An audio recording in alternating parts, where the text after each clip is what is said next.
Thank you very much, Laya and Adrian, for the very humorous welcome. On behalf of the Academy, my team, I'd like to extend a very warm welcome to all of you to Oskar Night 2019. It's a day where we celebrate the major happenings of the year, where we pat our students on the back for stunning performances. It's a day where we also congratulate the supervisors who have also contributed to what the Academy is today. Today we have a number of very special guests, and I would like to extend a special warm welcome. We have with us the Secretary of the Department of Biotechnology, Dr. Renu Skulu. Really happy to have her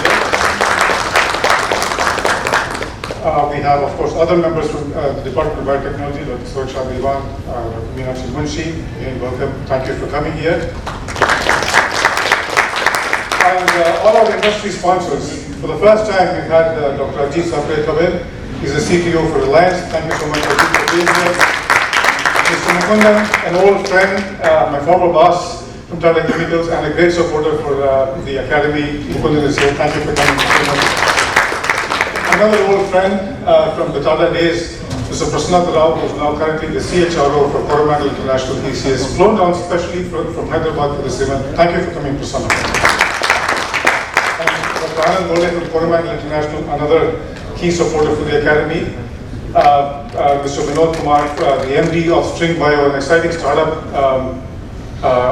in the biotech space, and also another sponsor for the Academy. So thank you so much for all of you for being here. Thank you. We also have two of our visitors from Australia, Mr. Matthew Gillespie and Ms. Michelle Lopez, who have come. Thank you so much.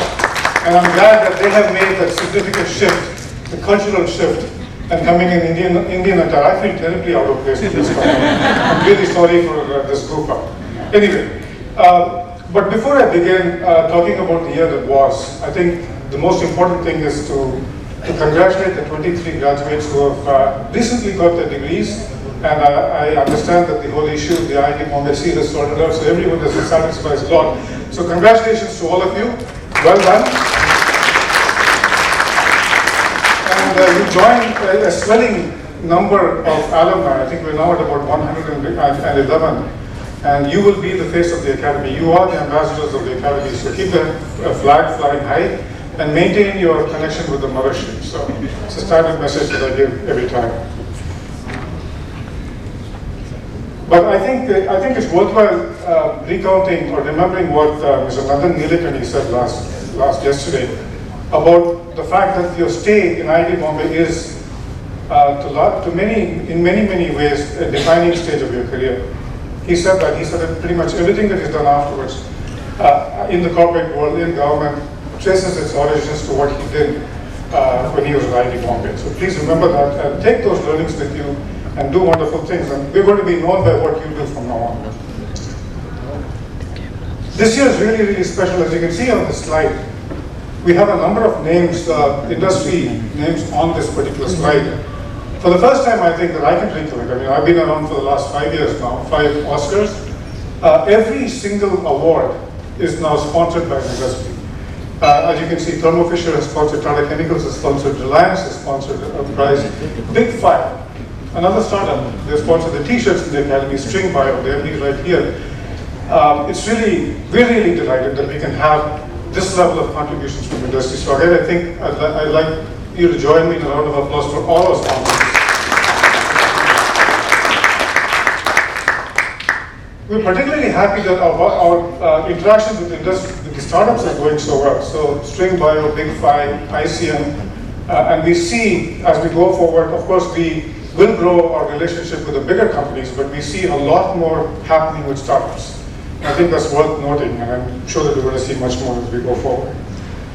So what happened over the last year? I normally put up a PowerPoint presentation which shows all the numbers, but I'm not going to bore you with the details, just give you the headlines. We've done quite well. So we've celebrated our 10th year, so the Academy has been around for 10 years now. We had our 10th anniversary last October of last year perhaps. We've also celebrated 100 graduates from the Academy, which is a significant milestone. Getting to 100 was quite time-consuming in a sense, because we had to wrap up the numbers in the Academy. But now that we're chugging along at about 175, we anticipate anywhere between 25 to 30 PhDs coming out every year. So 150 is not far away. 200 will also not be very far away. So I think we're seeing really significant steps being taken. In terms of output, we do need to measure our output in terms of publications, citations, and so forth. We've done pretty well. We've had 90 publications, roughly 90 publications come out the last year. We're doing pretty well on the patenting front, and I think this has been a significant shift that we've undertaken. Along with publications, I mean, there's no doubt that you have to push the boundaries of knowledge. Cutting-edge publications are important. We're also trying to tell our students that it's worthwhile taking a pause whenever you have a good piece of work, getting ready for publications. Take a pause and see whether it can also be patented. We've done quite well, so I'm really delighted to say that in the last year, 11 provisionals have been converted to full specifications, complete specifications. We filed 3 new complete specifications and 1 new provisional. So I think that's quite a significant number, given the strength of the Academy. And we are hoping that the next phase will be not just filing patents, but commercializing the patents. We have commercialized 2, and these 2 patents have gone to one of the startups in the Academy, a company called Convolis. Shubhadeep Das, I've talked about it last time, but that company has been now incorporated in San Francisco, the US, and is doing very well. He's taking 2 of the patents that he filed as a student in the Academy with him, and we're just keeping our fingers crossed that that grows significantly. We've also had a cover page illustration coming from one of our students, Amit Tiwari, so we're now making waves in that direction as well. But what's really pleasing is our students are doing wonderful things, not just in academics, but beyond academics. And I do want to mention the names of 3 of our students.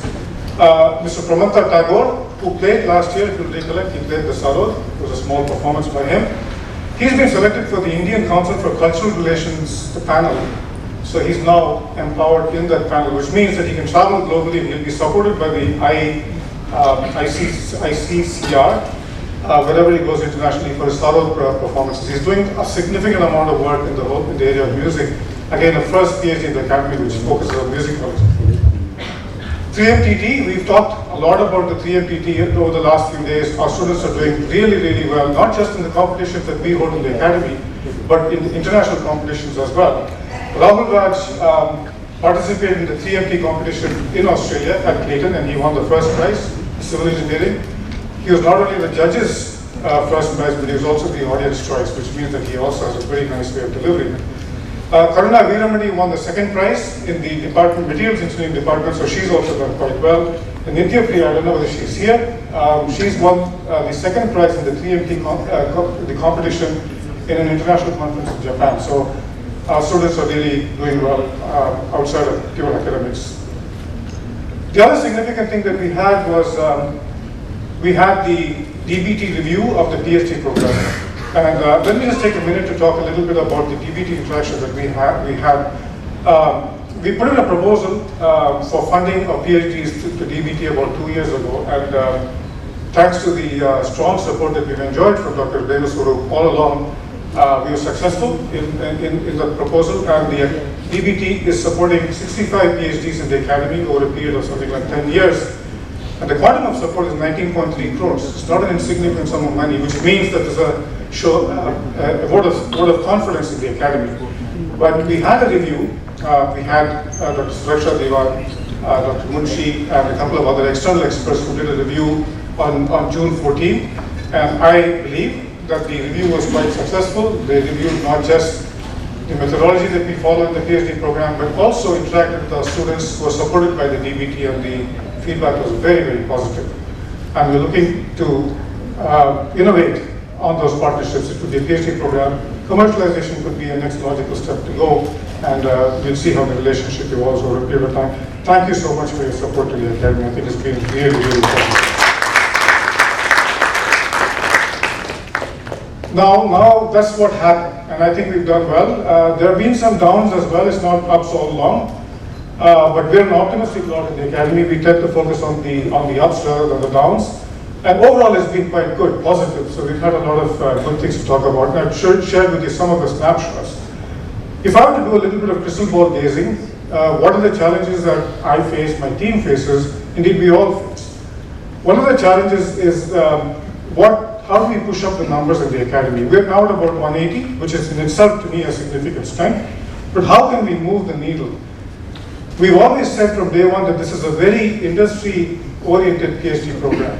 And we continue to do that. We continue to engage with industry, increasingly with startups. But the way forward, rather than one-on-one interactions on specific PhD topics, we're thinking of moving to a more thematic approach, right? Rather than simple problems, look at a theme. And just to give you an example of something that we're actually thinking about right now, we're looking at an area as important as artificial intelligence, for example. Artificial intelligence, machine learning, deep learning, data science. It's an area that cuts across many, many different industries. We're trying to look at a consortium model. We're trying to look at a thematic approach where many industries come together, look at a problem much more holistically than each industry would on its own. The idea is it's much more likely to have a greater impact rather than simple, small, single PhD problems. So these are early days yet. That's the next big shift that I would like to see the Academy make going forward. And if we're lucky, the needle can really swing and we're looking at much larger numbers. And at the end of the day, it's not just numbers, but the impact that we have. Real problems that need to be solved, cool solutions, good commerce, good commercial implications, and so on. That's what we're looking for. I'd like to now close. I think I've spoken, have I taken my entire 6 minutes or 10 minutes, or do I have something more? They said 9 minutes, but I'm pretty close. But I do want to use this opportunity to thank all our judges. This day is about rewarding our students, but it means a lot of background work had to be done. Our students are now going to have been judged in many, many different categories. We had the 3 MTT events that happened, the poster competition, the best thesis award, the best paper award, the best collaborator, highest CPI. All of this takes a lot of judging to be done. So I'd like to thank all our judges for their time, for their contributions. So thank you very much. The directions that the Academy takes, it's a collective effort. I mean, we don't unilaterally decide the direction. I really would like to thank the Board of Directors of the Academy, the Research Advisory Council, the various committees that help the Academy frame policies, decide directions. So I'd like to thank them on this occasion. We wouldn't be where we are without them. And finally, what is this Academy all about? The focus is entirely on the PhD program. So without high quality students doing incredibly good work, going places, being global citizens, ambassadors of the Academy would not be what it is. So the students, the supervisors who made all of this possible, I'd like to thank all of them. Thank you for your contributions and continue to engage with the Academy as we go forward. Thank you very much. So that's the year that was. We have a splendid program ahead of us, so please do sit back, relax, and enjoy the program. But before we go ahead, I would like to introduce our next speaker, Dr. Murali Sastry, who has, she's extremely busy as the Secretary of the Department of Biotech. She's extremely busy. We are really happy that she's here. A very brief introduction, Dr. Swaroop, and then I'll hand over the mic to you. Dr. Swaroop, Murali Swaroop is a PhD in genetics and plant breeding. She did her postdoctoral research at the John Innes Center in the United Kingdom. And then when she decided to come back to India, she was confronted with 2 choices, as would most postdocs, right? Do you pursue a career in research, or do you pursue a career somewhere else? And I think it's India's good fortune that she decided to pursue a career in science management. And I think it's not something that we normally think about. I know that when I discuss it with our own graduates, it's not a career option that they've been thinking about, it's a postdoc academic position. But I do think that she's a living example of what other options might exist where you can have significant impact. So I think she's a living embodiment of what needs to be done. The younger generation certainly needs to look at this.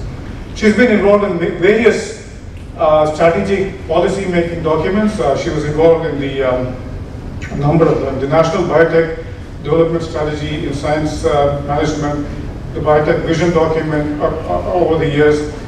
She served as the Managing Director of BILAC, and I think that's when our interactions really began. I was in Tata Chemicals at the time, and we put up a proposal to BILAC on nanoscale delivery of new micronutrients to plants. And if I'm not mistaken, that was probably one of the first proposals funded by a government agency in the private sector. We were the first to win the grant, and it was a very successful project. It resulted in a technology which has actually become commercial, and the person who actually led that program, Dr. Ramon Gole, is right here.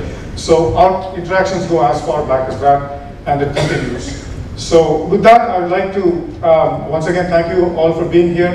I'd like to extend a warm welcome to Dr. Swaroop and invite Dr. Swaroop to say a few words.